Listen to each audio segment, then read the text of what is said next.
Assalamualaikum warahmatullahi wabarakatuh. Perkenalkan, nama saya Alvina Zirana Salsabila dengan NPM 2359201078. Jadi, kali ini saya akan menjelaskan tugas kedua dari Machine Learning, yaitu Featuring Engineer, Data Augmentasi, dan Normalisasi. Baiklah, langsung saja kita ke tugasnya. Di sini saya mengambil dari dataset rekor penjualan BMW di seluruh dunia. Nah, ini yaitu tentang datasetnya itu kumpulan ini menyediakan informasi penjualan kendaraan BMW secara detail dari tahun 2010 hingga 2024 di seluruh wilayah global. Jadi, data ini mencakup atribut seperti model, tahun produksi, ukuran mesin, jarak tempuh, jenis transmisi, lalu jenis bahan bakar, harga, dan volume penjualan. Nah, jadi untuk para akademisi dan analisis dapat menggunakan untuk mengeksplorasi tren pasar, pendekatan penetapan harga, dan preferensi pelanggan.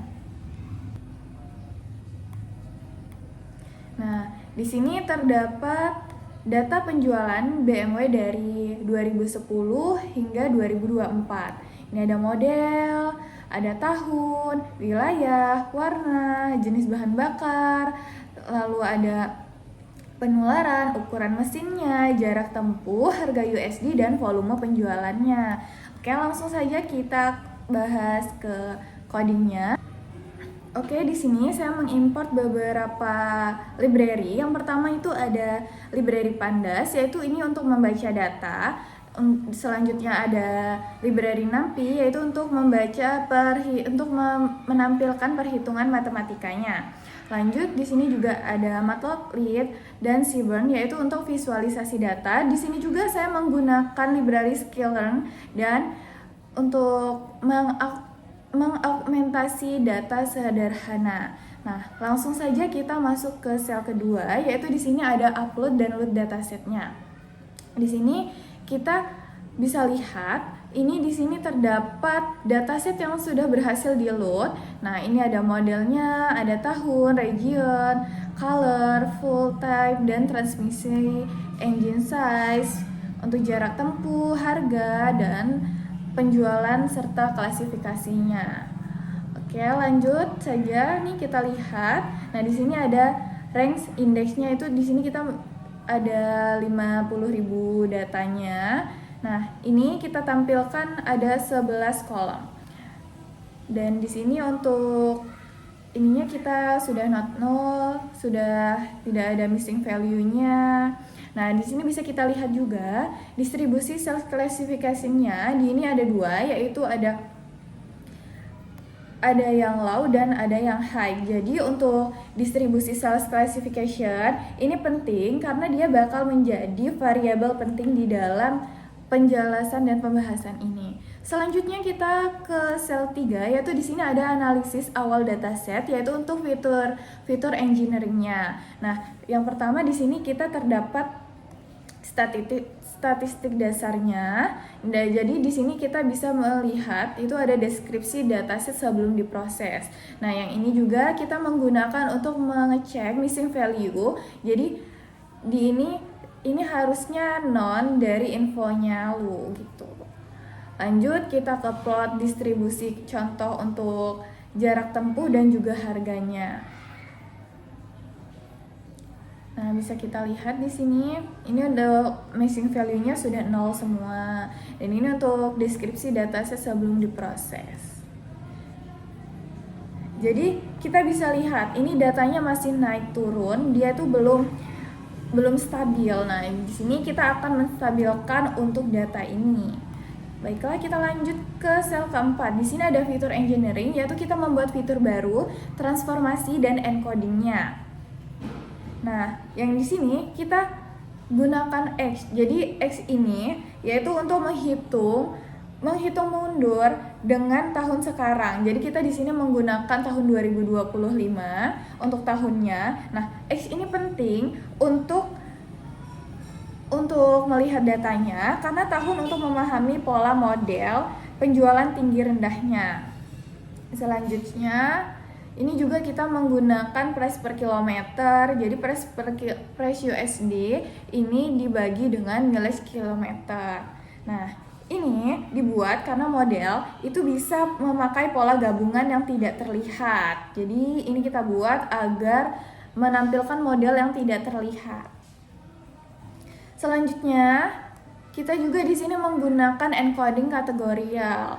Nah, di sini kita gunakan encoding ini yaitu untuk membaca teks agar karena di machine learning ini tidak bisa membaca teks, hanya bisa membaca angka saja. Jadi kita menggunakan ini tujuannya untuk mengubah dari kolom biner baru. Tujuannya untuk mengubah menjadi kolom biner baru. Jadi dari kategorikal menjadi numerik seperti itu. Jadi misal kayak ya itu 1 dan no tidak itu 0. Ini untuk datanya. Nah, ini yang sesudah fitur engineeringnya, ini salesnya. Dan di sini juga terdapat modelnya. Tuh. Jadi ini kita bisa lihat yang sebelum fitur engineering dan yang sesudah fitur engineeringnya. Jadi bisa dilihat ini biar beda.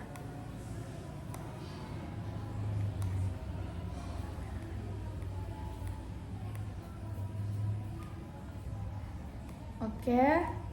Nah, di sini kita masuk ke sel 5 yaitu data augmentation, yaitu untuk menambah data sintetik untuk balance class. Jadi kita harus menyeimbangkan datanya gitu.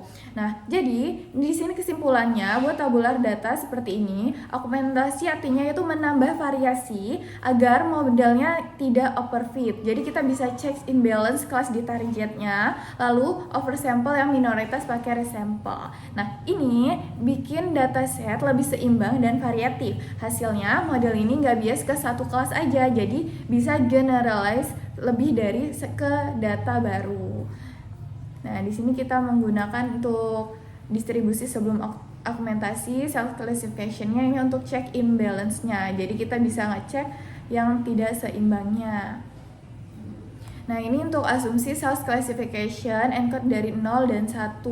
Jadi kalau Nah, di sini kita bisa lihat juga kita menggunakan oversample minority ke ukuran majority, yaitu ini kita gunakan gabungan lagi dari query concat-nya.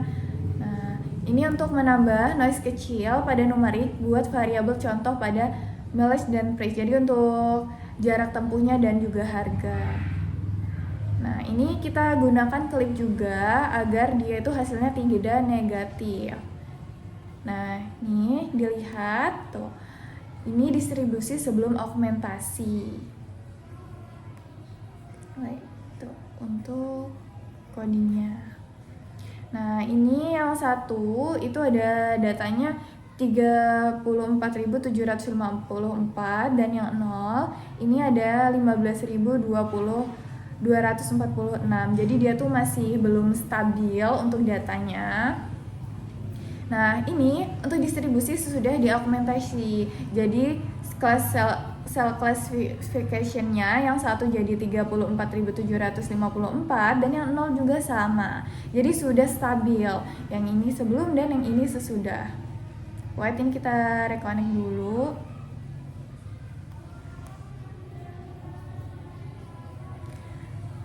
Nah, ini ada contoh raw sesudah. Jadi dia itu bisa dilihat sudah lebih rapih dari sebelum di augmentasi tadi. Itu bisa dibandingkan oleh teman-teman. Nah, di sini juga kita di sel 6 yaitu ada normalisasi data min dan max. Jadi kita bisa lihat di sini kita bisa memilih kolom numerik untuk scaling menggunakan DFAO. Jadi di sini ada engine size, jadi dia tuh ada ukuran mesinnya, ada jarak tempuhnya, ada harga, sales volume, loss mileage, price per kilometer. Nah, ini kita masukkan juga untuk deskripsi sebelum normalisasi, kita gunakan ini scalar, selanjutnya scale, dan juga kita masukkan yang untuk sesudah dinormalisasi. Nah, ini untuk visualisasi contoh dua columns-nya. Nah, ini untuk hasilnya. Jadi deskripsi sebelum normalisasi dan juga deskripsi sesudah dinormalisasi. Untuk data-datanya ini sudah lebih stabil setelah dinormalisasi. Bisa dilihat yang ini belum stabil. Di sini ada mean, standar deviasi, minimal 25%, 50%, 75% dan nilai maksimumnya. Nah, setelah dinormalisasi dia datanya sudah stabil. Nah, ini untuk perbandingan grafiknya. Selanjutnya yaitu ada penjelasan dan kesimpulan.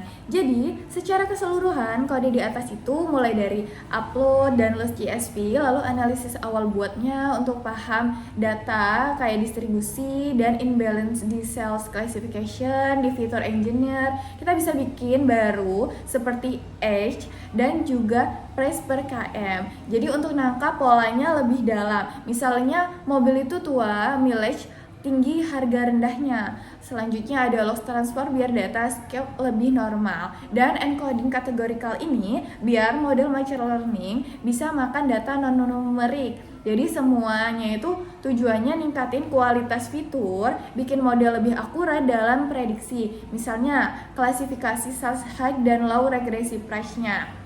Lanjut kita ke data augmentasi. Nah, di sini karena data itu tabular dan kemungkinan imbalance dari sampel low dominan, nah kita oversample, minority pakai class resample. Nah, plus data dalam noise kecil buat variasi. Dan terakhir yaitu normalisasi. Jadi untuk pakai min dan max, scaling samain skala semua fitur numerik ke 0 dan 1 biar algoritmanya sensitif skala seperti KNN atau SVM bisa kerja optimal tanpa dipengaruhi range beda. Misalnya milik ribuan dan versus engine size kecil seperti itu. Nah, untuk dampak keseluruhan ke model yaitu proses ini bikin data lebih clean, informatif dan siap training. Akurasi naik, overfitting turun dan performa lebih stabil. Nah, tanpa ini model bisa jelek karena fitur mentah atau imbalance. Baiklah, itu saja penjelasan dari saya. Jika ada kurangnya saya mohon minta maaf. Saya akhiri. Wassalamualaikum warahmatullahi wabarakatuh.